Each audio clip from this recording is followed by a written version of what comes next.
A paz de Cristo.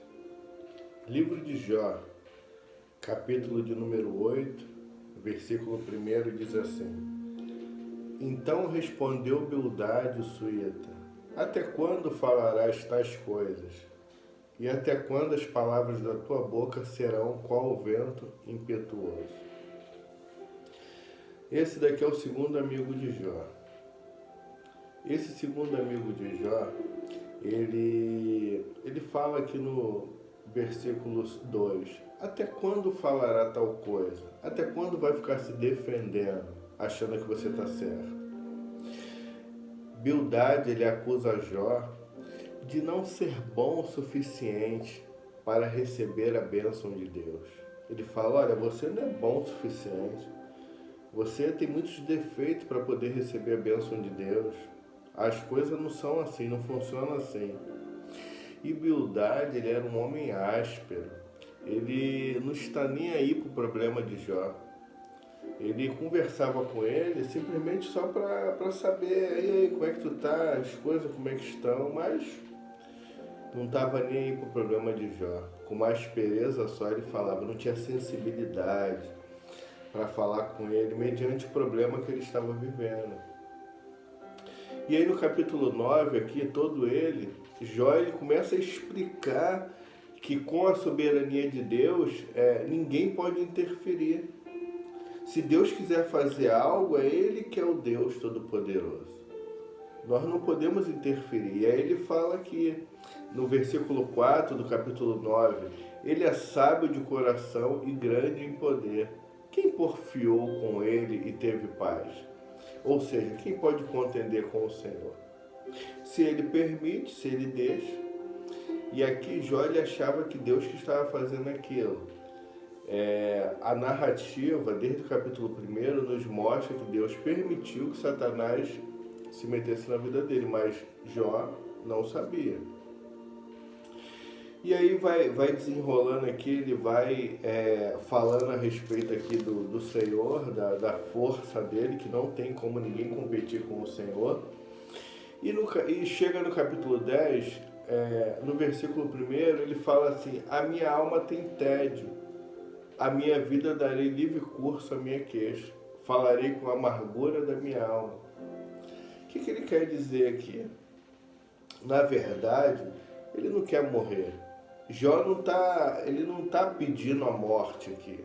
Ele não quer morrer, mas ele está vendo a morte como a única saída. Então ele fala dessa forma. Porque a morte, eu não quero a morte, mas pelo que eu estou vendo, a única saída é a morte. Os meus olhos contemplam isso. A única saída só pode ser a morte, que as coisas do jeito que estão, não tem como fazer nada. Porque Deus está sendo severo comigo.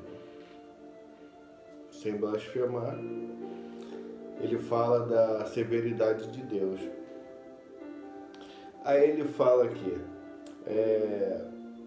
no versículo 13: Estas coisas as ocultaste no teu coração, mas bem sei o que resolveste contigo mesmo. Se eu pecar, tu me observas, e da minha iniquidade não me perdoarás.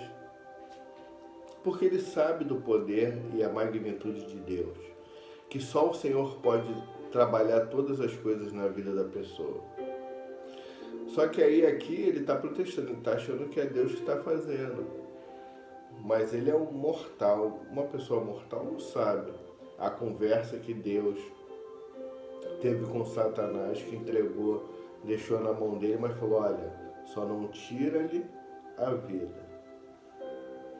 E aí no capítulo 11, um outro amigo de Jó, o Zofar, no versículo de número 1 diz: Então respondeu Zofar, o Naamatita: porventura não se dará resposta a esse palavrório?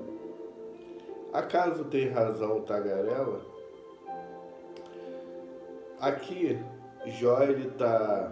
Zofar está conversando com Jó, só que ele está falando de uma severidade muito grande. Zofar foi o amigo de Jó mais severo dos conselheiros de Jó.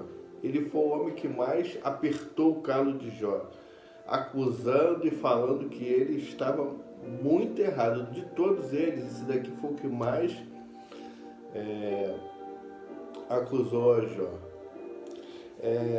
E ele ainda fica indignado, ele se zanga porque ninguém repreende a Jó. Ele fala, não é possível. Vocês antes aí vieram, falaram, passaram a mão e tudo, mas ninguém falou a verdade para ele. E ele se acha que fala a verdade. E aí, aqui no versículo 4, ele diz, pois dizes, a minha doutrina é pura, eu sou limpo aos teus olhos. Ó, falasse Deus, e abrisse os seus lábios contra ti, e te revelasse o segredo da sabedoria. Sabe, portanto, que Deus permite seja esquecida a parte da tua iniquidade. E ele aqui, ele coloca uma justiça de Deus não correta. Ele coloca Deus como realmente ele está fazendo algum mal para Jó por conta das coisas que Jó fez errado. Ou seja, ele está julgando Deus aqui por uma coisa que julgando Jó por uma coisa que ele acabou não fazendo. E ele tem uma frustração ao ver que ninguém estava confrontando Jó e corrigindo suas avaliações insensatas acerca de Deus e da situação. Ele fica indignado. Por que ninguém corrigiu? Eu cheguei para corrigir. Tem pessoas que são assim mesmo, né, meu irmão, minha irmã? Que acha que é o dono da verdade, que ele que vai corrigir, vai resolver o mundo. E assim era Zofar.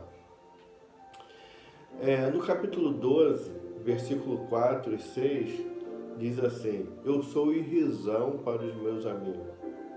Eu que invocava a Deus e ele me respondia, o justo e o reto servem de irrisão.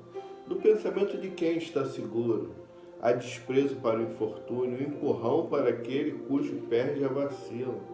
As tendas dos tiranos gozam paz, e os que provocam a Deus estão seguros. Tem o punho por seu Deus. Olha, é interessante aqui, Jó, ele começa a se defender das acusações dos amigos, e ele fala ironicamente que o ímpio está bem, melhor do que ele. O ímpio está de uma maneira, as tendas do tirano gozam paz, ou seja, as pessoas que fazem maldade estão lá, estão bem, e eu que não fiz maldade estou aqui, passando esse sufoco. Ele acha que Deus ele não está olhando para ele, está olhando, mas as pessoas que fazem todos os tipos de outras coisas estão certas, estão bem. E não foi assim, só que ele estava se defendendo, ironicamente, dos seus inimigos. Na verdade, não são inimigos, não são nem amigos, são conselheiros. Essa é a palavra certa. Aí no capítulo 13, versículo 4, vós, porém, besuntais a verdade com mentiras, e vós todos sois médicos que não valem nada. Ou seja, na verdade vocês vieram aqui para me acusar.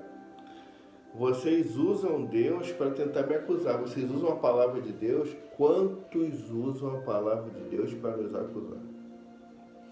Quantos que pegam a palavra para mostrar assim, olha, tu está errado, tu está em pecado, olha aí as coisas que estão acontecendo contigo, só para poder acusar. E aí, meu irmão, minha irmã, parece até que a pessoa está certa, porque usam a palavra de Deus para acusar, parece até que está certo, que a pessoa fala, realmente, na palavra de Deus diz isso, diz aquilo. E assim Jó fala aqui no capítulo 13. Ele está defendendo a sua integridade e falando, olha, Deus não é esse Deus mau não que vocês estão falando. Ele sabe que eu sou justo e uma hora a bênção vai chegar na minha vida. E para a gente fechar, no capítulo 14, versículo de número 7, diz, porque há esperança para a árvore, pois mesmo cortada, ainda se renovará, e não cessarão os seus remendos. Se envelhecer na terra a sua raiz e no chão morrer o seu tronco, ao cheiro das águas brotará e dará ramos como a planta nova. Aqui ele vem dizer que mesmo que a árvore esteja longe do rio, as suas raízes ela vai tentar de todas as formas chegar àquele rio para pelo menos se refrescar ou simplesmente ao cheiro da água, para que ela venha a ser renovada. E assim Jó pediu ao Senhor. Meu irmão, minha irmã, Jó ele chega para Deus e fala: Deus ele não precisa enviar um anjo do céu. Deus ele não precisa fazer um milagre grande. Basta simplesmente ele deixar eu me aproximar dele, ou seja, ao cheiro das águas.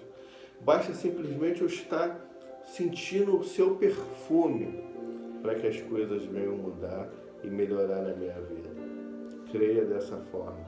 Basta simplesmente você se achegar a Deus, que Ele vai abençoar a sua vida.